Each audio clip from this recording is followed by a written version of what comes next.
kuna tofauti ya vitu kuondoka. Kuna aliyeibiwa na kuna aliyepoteza. Ni watu wawili tofauti. Ukiibiwa kitu, manake umenyang'anywa kitu na kikaondoka kitu. Lakini kuna kukipoteza. Bwana Yesu asifiwe sana. Hallelujah. Sasa sisi kilichofanya tukawa hivi leo hii na maisha tulionayo ni kwa sababu tulipoteza nafasi. Pamoja na kupoteza nafasi. Nafasi ambao tulipewa kama wanadamu. Nafasi tuliopewa kama wana wa Mungu. Ukipoteza nafasi, kuna vitu vinaondoka. Bwana asifiwe sana. Na leo tunapokwenda kufanya urejesho huu wa utukufu ulioondoka, lengo na madhumuni ni kwamba Mungu akurudishe kwenye nafasi iliyotakiwa uwe katika jina la Yesu. Ukarudishwe kwenye nafasi ya biashara katika jina la Yesu. Ukarudishwe kwenye nafasi ya maombi katika jina la Yesu. Kwa sababu kila nafasi ina bonus yake. Every position, yani kila nafasi anayokuwa nayo mtu inakuwa na faida yake na inakuwa na bonus. Kwa lugha nyingine tunasema inakuwa na marupurupu. Bwana Yesu asifiwe sana. Hallelujah. Mtu aliyeajiriwa ofisini akiwa na nafasi ya kuwa mkurugenzi au ya kuwa meneja, maana yake kazi yake ni kwamba anapikiwa chai, analetewa kahawa ya maziwa na karanga. Bwana Yesu asifiwe sana. Kwa sababu ya nini? Ya nafasi. Kwa sisi tunachokitafuta katika ulimwengu wa roho ni nafasi tu. Tukiipata nafasi, vyote tunavipata katika jina la Yesu. Kwa hiyo mwanadamu hakupoteza fedha. Mwanadamu hakupoteza nyumba. Mwanadamu hakupoteza weupe. Mwanadamu hakupoteza utajiri. Ila mwanadamu alipoteza nafasi ya kumfanya awe vile anavyotaka awe. Na leo lazima iwe siwe, yoyote aliyekutoa kwenye nafasi, tunakurejesha kwenye nafasi katika jina la Yesu. Yoyote aliyetolewa nafasi na mchawi na mganga na mapepo na majini, tunakwenda kukurudisha kwenye nafasi yako katika jina la Yesu. Hallelujah. Mahali popote, iwe ni ngazi ya familia, iwe ni ngazi ya kitaifa, iwe ni ngazi ya kanisa, yoyote aliyekuondoa kwenye nafasi yako, lazima ukarudi kwenye nafasi yako katika jina la Yesu. Bwana Yesu asifiwe sana. Kwa Mungu yeye anachotutafuta, kitu ambacho Yesu anachotaka kwenye maisha yetu ni kurudi kwenye nafasi. Haleluya. Mwambie jirani yako kurudi kwenye nafasi. Leo hii kuna watu, leo ni siku ya wababa, sema ni siku ya baba. Duniani kote wanarejesha, duniani kote wanasherehekea sikukuu ya nini? Ya wababa. Tunasema ni Father's Day. Tuanze ule. Taanza Mwanzo 3, anza mstari wa kwanza. Mwanzo 3 mstari wa kwanza. Hapa ndipo watu walipoachana na Mungu. Hapa ndipo watu walipopoteza vitu katika ulimwengu wa roho. Kitabu cha Mwanzo sura ya 3 mstari wa kwanza nasema, basi nyoka alikuwa mwerevu kuliko wanyama wote wa mwituni aliowafanya Bwana Mungu. Akamwambia mwanamke, ati hivi ndivyo alivyosema Mungu, msile matunda ya mti yote ya bustani? Mwanamke akamwambia nyoka, matunda ya miti ya bustanini twaweza kula, lakini matunda ya mti ulio katikati ya bustani Mungu amesema msiale, wala msiaguse, msije mkafa. Nyoka akamwambia mwanamke, hakika hamtakufa, kwa maana Mungu anajua ya kwamba siku mtakao kula matunda ya mti huo mtafumbuliwa macho, nanyi mtakuwa kama Mungu, mkijua mema na mabaya. Mwanamke alipoona ya kuwa ule mti wafaa kwa chakula, wapendeza macho, nao ni mti wa kutamanika kwa maarifa, basi akalitoa katika matunda yake akala, akampa na mumewe, naye akala. Wakafumbuliwa macho wote wawili, wakijua ya kuwa uchi, wakashona majani ya mti. Sasa nini kilichotokea baada ya mwanadamu kutenda dhambi? Bwana mwanadamu kukosea, Bwana mwanadamu kwenda kinyume na maagizo ambayo Mungu alimpa. Kilichotokea, mwanadamu alijiona yuko na shida, alijiona yuko na tabu. Bwana Yesu asifiwe sana. Sasa napozungumzia utukufu, maana yake ni nini? Utukufu maana yake ni heshima. Haleluya. Yaani heshima anaopewa rais ndio heshima anaopewa mtoto wake. Bwana Yesu asifiwe sana. Haleluya. Au heshima anaopewa rais anapomtuma mtu, anapomtuma mtumishi wake, anapomtuma kiongozi. Maana ile heshima ya rais anapewa yule kiongozi. Kwa tuchukulie mfano kama rais wetu wa Tanzania ana waziri mkuu. Waziri mkuu kazi yake ni mtendaji mkuu wa serikali ya Tanzania au ya nchi yoyote ama ya Kenya whatever. Ni mtendaji mkuu. Maana popote anapokuwepo, anapokuwa kwenye nafasi ya waziri mkuu, maana heshima tunayompa rais, heshima tunayompa kiongozi, maana hatumwangalii waziri kama mtu, hatumwangalii waziri kama na mwanadamu, bali tunamwangalia waziri kama mtu aliyepewa dhamana na kama mtu aliyepewa mandate ya kuongoza na kutawala. Bwana Yesu asifiwe sana. Ndio maana neno lake linakuwa ni sheria. Neno lake linakuwa ni la mwisho. Neno lake linakuwa ni la maamuzi, kwa sababu yuko kwenye nafasi. Bwana Yesu asifiwe sana. Hallelujah. Hallelujah. Mwambie jirani yako lazima urudi kwenye nafasi yako. Hichi kitu tunachokipambania kusema utajiri, kusema ni mafanikio, ni kwa sababu hatuko kwenye nafasi. Nafasi inampa mtu mahitaji anayotaka kupewa. Bwana Yesu asifiwe sana. Wewe unafikiri kwa nini watu wanapenda uongozi? Kwa nini watu wanapewa cheo? Waswahili wanasema cheo ni dhamana. Ukipewa cheo, ukipewa nafasi, maana yake matibabu ni bure, umeme ni bure, kila kitu ni bure, unahudumiwa, unaogeshwa, unakuwa na design wako, anakuambia vaa nguo hii, vaa nguo. Maana yake nafasi ndio inaruhusu uwe hivyo. Na sisi tukirudishwa kwenye nafasi ya Bwana, kila kitu kinatokea, kwa sababu ndio maana kuna tofauti ya mwana na mtumwa. Sisi ni wana wa Mungu. Heshima anayopewa Mungu ndio na sisi tunatakiwa tupewe. Ndio maana Mungu alituleta duniani ili tumwakilishe. You are here to present the kingdom of God. Hatuko hapa kwa sababu ya kuzurura, na hatukuja duniani kupumua. Tumekuja hapa kuwakilisha. I am here to fulfill the purpose of God. Tumekuja kuwakilisha kusudi la Mungu mahali hapa. Maana Mungu, Biblia inasema akafanya kazi. Akafanya kazi siku ngapi jamani? Na siku ya ngapi? Inasema akapumzika wakastarehe. Ongeza makofi na vigelegele. Kile kitabu cha Mwanzo sura ya 2. Kitabu cha Mwanzo sura ya 2. Anasema basi mbingu na nchi zikakamilika na jeshi lake lote, na siku ya 7 Mungu alimaliza kazi yake yote aliyoifanya. Sema Mungu alimaliza kazi yake. Kwa hiyo Mungu sasa hivi hana kazi. Bwana Yesu asifiwe sana.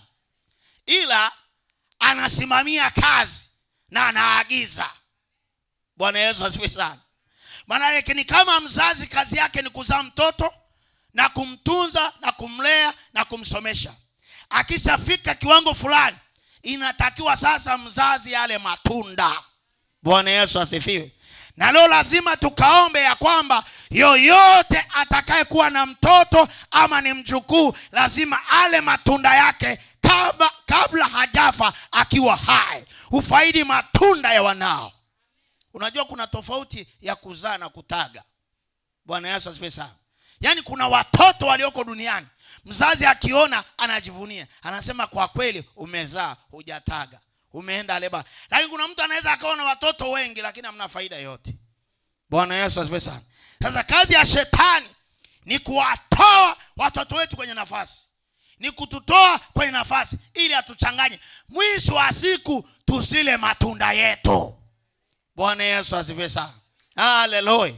Mwambie jirani yako kama una mtoto na kama utakuja kupata watoto, muombe Mungu akupe neema ya kuona watoto wa watoto wako na kupata nafasi ya kula matunda yao. Na sio matunda ya watoto tu. Ibilisi anaweza kukusababisha usile hata matunda ya kazi yako. Usile matunda ya huduma. Juzi tulitoka kule Salasala tukazika mchungaji mmoja. Yaani alifikia kwenye kiwango sasa cha kuletewa chai cha kuwa kwenye red carpet cha kusindikizwa, shetani akamovertake akampiga na ugonjwa akafa haraka. Lengo na mazumuni nini? Shetani anataka tusurubike, tusistarehe. Haleluya.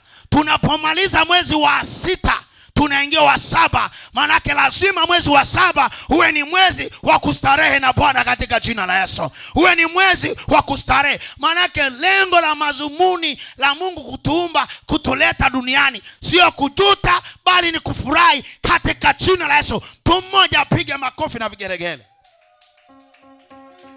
Haleluya. Lazima tustarehe. Na siku zote ukitaka raha, mama, ukitaka raha lazima ujinyime raha. Amen. Watu wengi wanataka raha za haraka, za mapema. Kuna kipindi unatakiwa ujinyime. Kama tumekuwa kwenye maombi ya siku ngapi jamani? 21. Si tumejinyima raha. Manake kama kweli umefunga siku 21, Mungu akubariki sana. Lakini kuna watu ambao hawakufunga. Amen. Walienda kutandika chipsi na sausage. Manake wakala kuku na yani chipsi kuku, mtoto wa kuku na mayai yake na mama yake umo. Bwana Yesu asifiwe sana. Haleluya. Lakini mara zote kilichofanya Mungu anatufanyia tubarikiwe. Biblia inasema kuna raha ya nini? Sema raha ya milele. Watu eti wakifa unasikia maneno marahisi tu ya kawaida. Raha ya milele umpe na kumwashia mshumaa. Bwana Yesu asifiwe. Haleluya. Raha ya milele anapewa mtu yule aliyejikana, aliyekana maisha yake hapa duniani, aliyejikana kwa habari ya dhambi. Wakati wengine wanawaka moto, wanaenda guesti, wanaenda lodge, wanaenda hotelini, wanaenda kugeuzana kama chapati, wanageuzana kama samaki. Wewe unakaa kanisani. Why? Unajinyima raha ya usingizi, unajinyima raha ya uzinzi. Lengo na maoni kupata raha ya milele. Huwezi pata raha ya milele kama ujinyimi raha. Angalia watu wote ambao waliendekeza raha shuleni, leo hii wanaendesha mkokoteni. Kwa sababu gani? Alipoenda shuleni anataka starehe. Wakati wa kusoma tutaki starehe, unahitaji kuumia. Wakati wa kwanza tunaumia kwanza. Kuna maumivu, kuna kupoteza. Haleluya.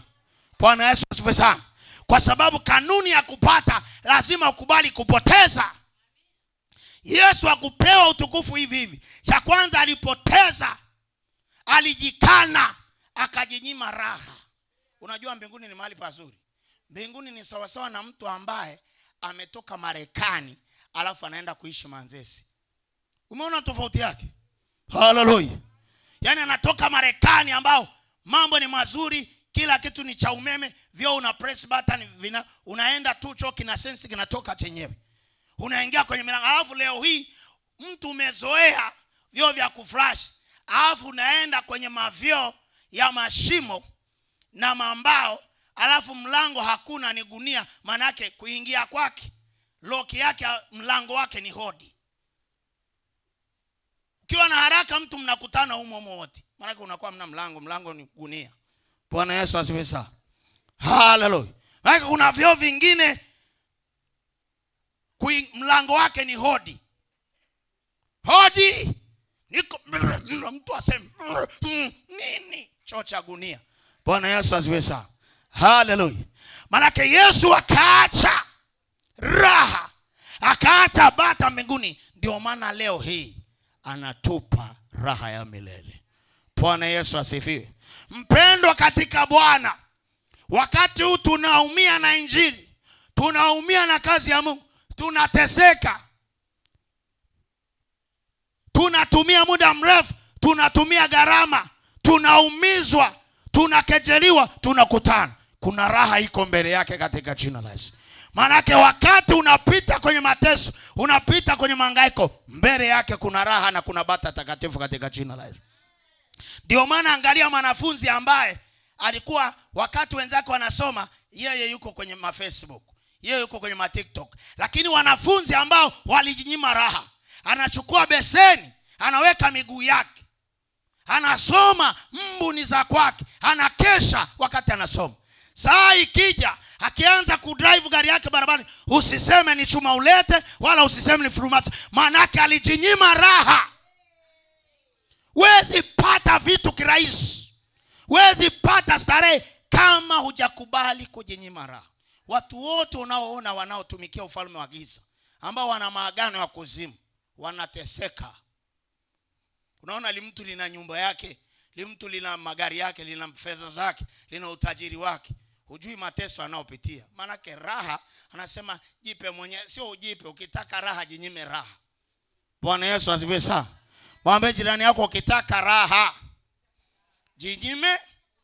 Ndio maana ukijinyima chai, ukajinyima ugali, ukajinyima msosi wako wa asubuhi na mchana, kinachofuata ni nini? Kuna award.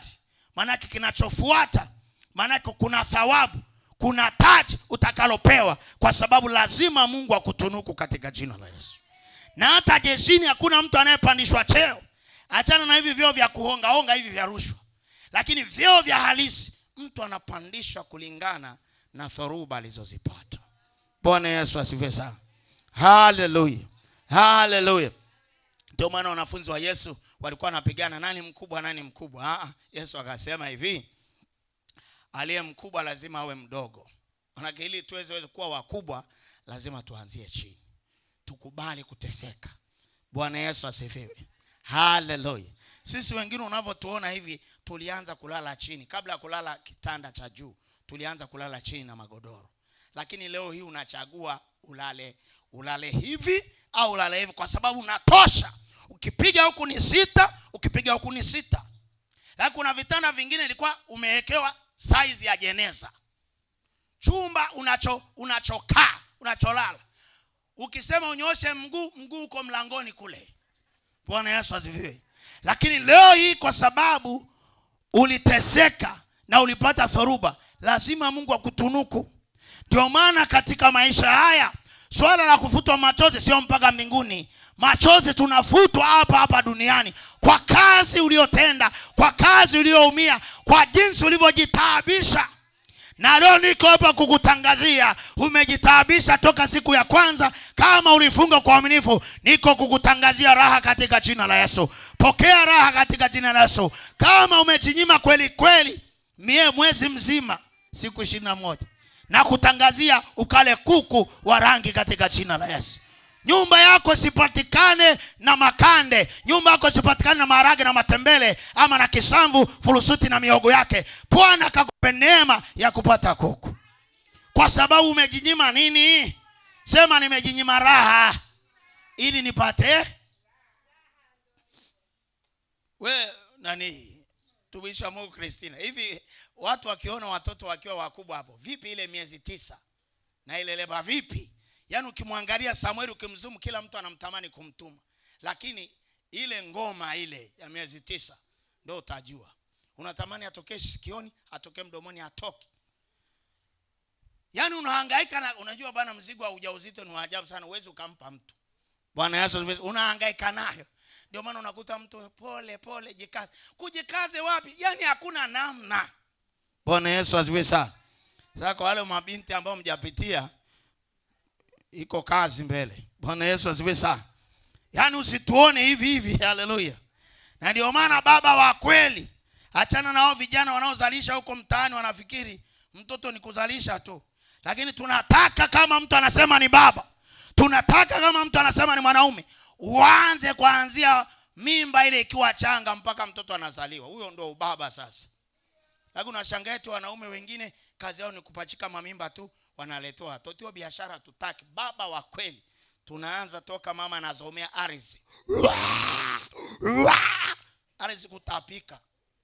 Haleluya. Mpaka anamaliza hiyo miezi 9. Alafu kitoka tena unahitaji kupewa ratiba ya vifaa vya kujifungua. Bwana Yesu asifiwe sana. Maana yake wanawake wao wanabeba ujauzito tumboni, wanaume wanabeba kichwani. Na wote tunabeba. Bwana Yesu asifiwe sana. Haleluya. Lakini watu leo hii wanaona mtoto, jamani mtoto mzuri. Lakini kuna watu walikataa kuteseka, wakatoa mimba, wakatupa watoto, wakaflash, wakaboshen, wakanya Coca-Cola ili waflash. Bwana Yesu asifiwe sana. Wakatafuta zile dawa za tumbo, zile flashing, wakaflash mimba. Na ndio maana leo hii hawana wa kumtuma kila kitu anatakiwa kujitume, lakini wewe uliyejinyima raha unatuma watoto wako unavyotaka. Unaweza kusema Prosper nitumie hichi nidini, kwa sababu ulikubali kuteseka, ulikubali kujinyima raha. Angalia wanawake mingi ambayo hapendi kuzaa, haitaki shida. Saa inakuja watazeeka, saa inakuja muda utaenda, watakapokuwa na uhitaji. Alafu ngoja nikwambie, mtoto wa mwenzako sio wa kwako. Hii lugha ya mtoto wa mwenzako ni wa kwako sio kweli. Mtoto wako ni mtoto wako, ndugu yangu. Bwana Yesu asifiwe sana. Wengine wanaweza wakawa kinyume na wewe, wa ndugu kawatuma wakashindikana, lakini watoto wako hawezi wakakuacha. Bwana Yesu asifiwe. Haleluya, haleluya. Haleluya. Ndio maana mtu akiwa na pesa anatuma tu. Mimi kuna dada mmoja akasema mimi na pesa, sina haja ya kuzaa, naweka wafanyakazi. Pesa inabidi inaisha. Huna mtu wa kumtuma kiberiti dukani kwa sababu ulitaka raha. Lakini wamama waliokaza wakaenda leba, wakatoa mtoto wa kwanza, wa pili mpaka wa mwisho. Pigia wamama wote waliozaa, ni wamama wavumilivu na wamama waliokubali mateso. Watu wanaopenda shortcut ni wanaotoa mimba, wanaotoa abortion. Bwana Yesu asifiwe sana. Na mabinti zangu nataka niwaambie, unapotaka kusema kwamba unafanya tendo la ndoa, tendo la ndoa ni la wanandoa.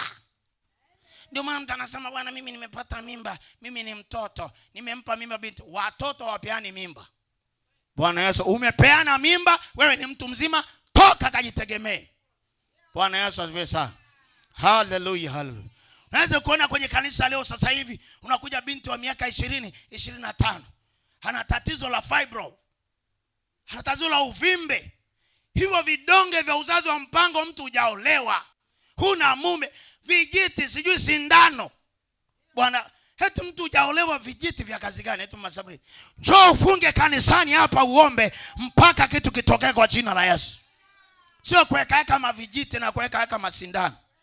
Hallelujah. Na kujifanya wajanja eti sisi ni wadaktari, tunajua kutumia kalenda. Kuna wakati tafeli. Na utajichanganya na utaona. Bwana Yesu asifiwe sana. Hallelujah. Piga makofi kwa Omega. Tumemfikia Omega. Bwana Yesu asifiwe sana. Hallelujah, hallelujah, hallelujah. Yaani baba yoyote, ndio maana kijana yoyote akikosea.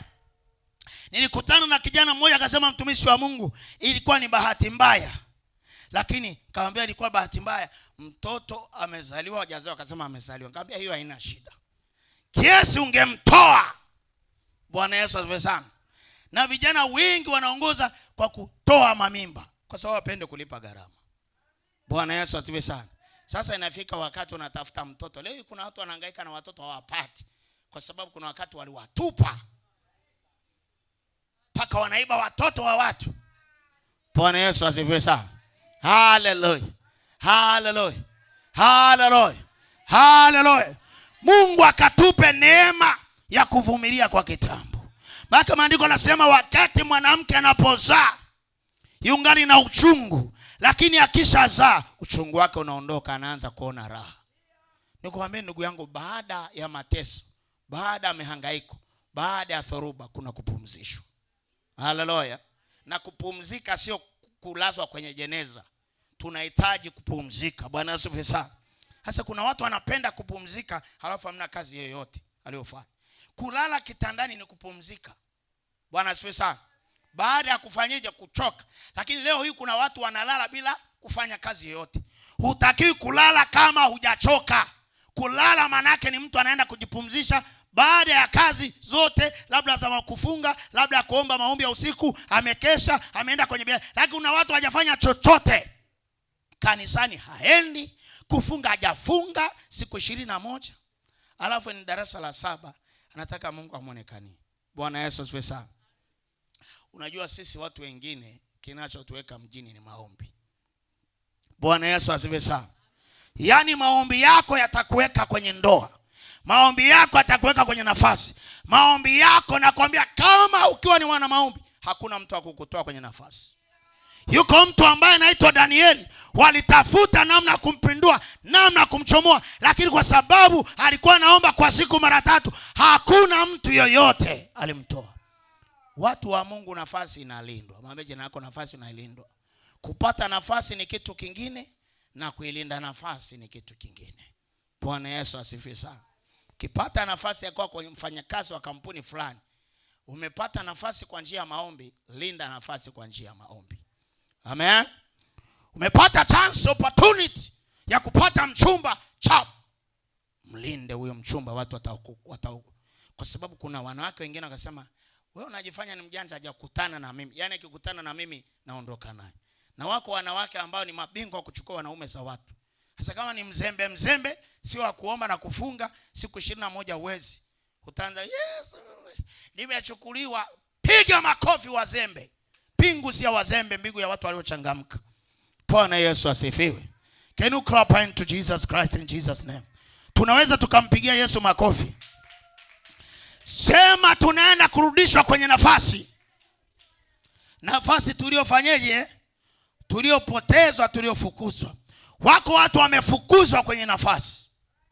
Kitu ambacho shetani alichokifanya kwa Adamu na Eva ili wafukuzwe. Bwana asifiwe sana. Na hata kuna watu ambao wanachonganisha watu na watu, ili lengo na mazumuni ufukuzwe, uteseke nao kule duniani. Bwana Yesu asifiwe sana. Yaani kuna migitu mingine hayana cha kupoteza. Lenyewe halina mume, halina mke, nakwambia mume wa kazi gani? Mume wa nini? Mwanaume suruali. Kwa sababu yeye mwenyewe hajaolewa na hana mume. Kwa anataka uachane na mume wako, mkafanane huko mtaani, mvae madela sare. Na nakwambia wanawake ambao wako kwenye ndoa hawapendwaji. Wakisha toka wanakuwa na mashoga, wanajaza ukumbi mzima. Haleluya, haleluya, wanatiana moyo. Kumbe ni maguru nyembe. Bwana Yesu asifiwe sana. Haleluya, haleluya. Migitu ni makunguru yasiyofugika, yameachana. Bwana Yesu asifiwe sana. Haleluya.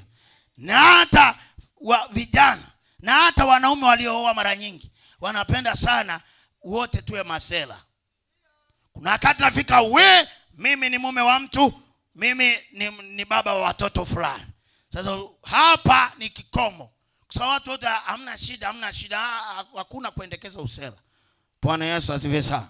Usela mwisho ni chalinzi. Miaka 30 bado msela kuna shida. Nataka kujipigia mwenyewe. Bwana asifiwe sana. Haleluya. Haleluya. Bwana Yesu asifiwe sana. Kwa hiyo ukitaka raha, jinyime raha. Mwambie jina lako ukitaka raha.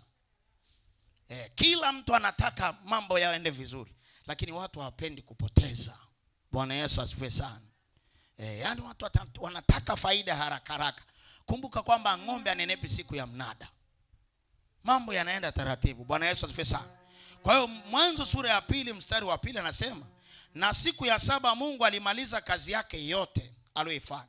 Akastarehe siku ya 7, akaacha kufanya kazi yake yote aliyoifanya. Kwa nini Mungu aliacha kufanya kazi? Manake God is the fulfillment, the works after 7 days.